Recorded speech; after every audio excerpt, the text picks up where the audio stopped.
Krista, and thank you everyone for being here today. And I apologize because there will be some repetition in the words that I'm going to say as well. My name is Kelly MacIsaac, and Olive Tetford was my grandmother. She had 14 grandchildren, 29 great-grandchildren, and 2 great-great-grandchildren. She was also a grandmother figure to individuals who were not her grandchildren. To many of our friends, she was just Nanny. Nanny may have looked like an ordinary grandmother on the outside, with her glasses and hair and that trademark bun, but she was anything but. She was a feminist before Justin Trudeau, the feminist, was even born. For example, back in the 1970s, Nanny decided to buy a boat. It was an old Cape Island boat called the Pathfinder, so she went to the bank to get a loan. She had a job at the time at the Spring Garden Villa, so she didn't think there would be an issue. But the bank gave her papers to take home, which required her husband, Charlie, to be a co-signer. This did not sit well with Nanny. It was likely standard procedure, but to Nanny, that co-sign meant permission. In the end, she got the loan, she got the boat, and as Krista mentioned, she forged her husband's signature.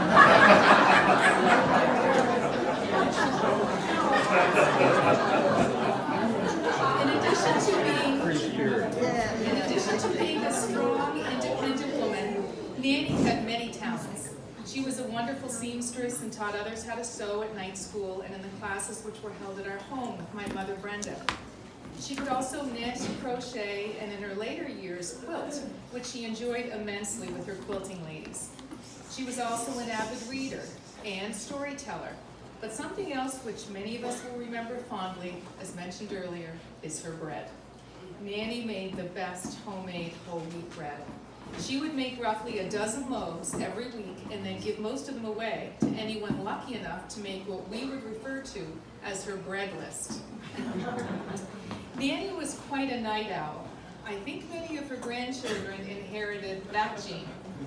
She would sit at the sewing machine in the kitchen until the wee hours of the morning, where she also had a clear line of sight to the front door. For 2 generations, she observed the comings and goings at 127 Cottage Road.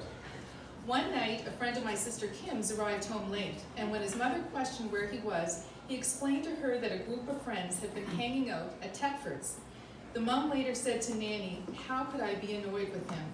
That was the same explanation I used to tell my parents." We had a system amongst her grandchildren which we referred to as nanny points. If someone did something we knew would meet with her approval, they would accumulate nanny points. But do something which you would frown upon and they would lose nanny points. Now, Nanny didn't keep track of these points, of course. We kept track of each other. The last picture my sister sent me of her with Nanny was the 2 of them going out to dinner at Christmas time and simply stated, "Check out my nanny points." But everyone knew that David McKinnon was the real front runner. Until today.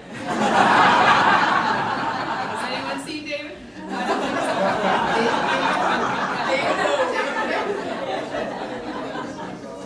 There was only one other time I can think of when David lost nanny points. He forgot to call her one year on her birthday.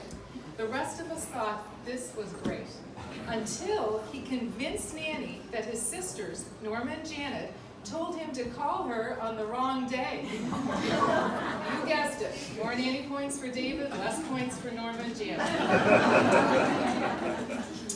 Nanny loved spending time with her grandchildren, whether it was watching Chad perform in Halifax, visiting with Alan in BC, or attending a condo social with Joey in Sydney.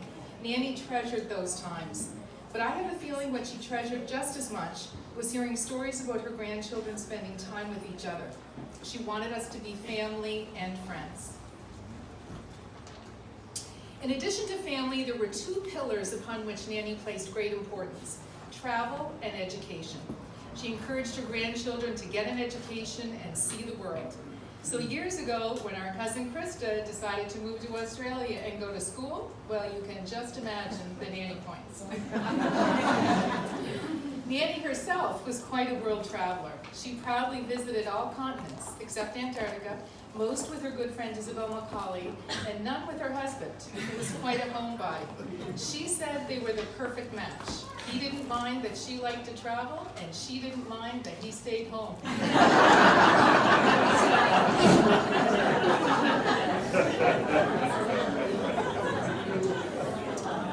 One year, after Nanny made a trip to the Cayman Islands to visit our cousin Krista, I got a call from my cousin Norma. She told me something had happened to Nanny when she was in the Caymans, but she was okay and was recovering in Toronto on a planned layover with David and his wife Jill.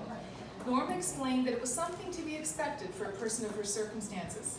Nanny was 86 years old at the time, so my mind raced to images of a stroke or a heart attack. Not quite. Nanny had been stung by a stingray while she was snorkeling in the Cayman Islands. When she returned to Sydney, she was required to follow up with her GP for wound care. As she proceeded to tell her doctor what had happened to her, he stopped her, knocked on the door of the doctor in the next room, and said, "You have to come and listen to this." She had a full recovery, of course, but the result is that all of our children are more afraid of stingrays than they are of sharks. My mother shared this next story with me only recently. Nanny had a friend, Christian Guy, who was a teacher at Sydney Academy. Each year for a number of years, Nanny would contact Christian and say, "Send me a grade 12 girl. Send me a girl who is disadvantaged and may not be able to have a dress to wear to her prom." So Christian would send a student to our house, and Nanny would have her choose a pattern, choose the fabric, and she would make her a prom dress. This was all done with the utmost of privacy and respect. No one knew. I lived in that house, I went to that school, and I even had Christian Guy as a teacher, and I had no idea that this was happening. Nanny had a strong work ethic her entire life. She cared for her in-laws in their later years, raised her own children as well as several foster children, and was a respected community volunteer. She was actually the last founding member of the Meyer Boat Club where we are gathered today.